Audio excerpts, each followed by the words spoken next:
A church that's closed on Sundays. It sounds like the setup for a bad joke, doesn't it? But no, it's real. Shepherd's Chapel, the one place you'd expect to be hopping on Sunday mornings, is often closed. The irony here is thicker than Grandma's fruitcake at Christmas. Now let's rewind to the Bible. Acts 27 makes it crystal clear. The early Christians gathered on the first day of the week to break bread and hear Paul teach. Hebrews 10:25 drives the point home, saying, "Don't neglect meeting together." This wasn't a casual suggestion. It's like God saying, "Hey, I invented Sundays for this reason. Don't bail on it." But Shepherd's Chapel, they hold Sunday services only twice a month. Twice. That's like a gym advertising itself as open, but only letting you work out 2 days a month. Spiritually speaking, are we supposed to get swole on that kind of schedule? And here's the kicker. While Sundays are hit or miss, the visitor center is wide open Monday through Friday. Swing by any time. It's like a tourist stop.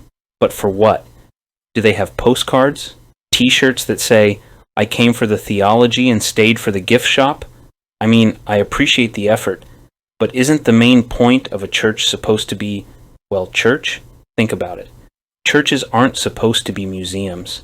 They're spiritual homes, places where people worship, learn, and grow. Jesus himself said in John 4:23-24 that true worshipers worship in spirit and truth. Yet here we are, with a setup that feels more like a spiritual vending machine, popping out the occasional service when it's convenient. If we're being honest, Shepherd's Chapel is starting to feel more like a tourist attraction than a church. What's next? A walking tour with audio guides? To your left, you'll see the pews where worship happens, twice a month. And can we talk about the bigger picture for a second? The Bible spells out the purpose of a church. Glorify God, teach His Word, equip believers, and build community.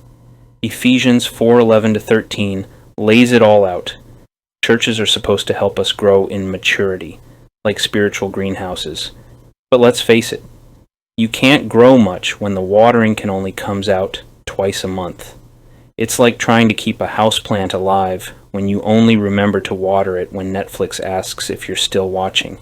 It might not die, but it's not exactly thriving either. And here's the big question.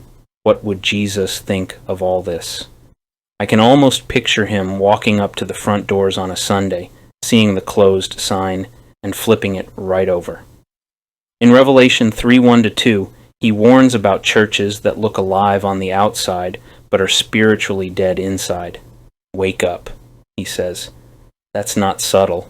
Shepherd's Chapel might want to take a long, hard look in the mirror. Right now, it feels more like a curated exhibit than the living, breathing body of Christ. But hey, at least the visitor center is open, so there's that.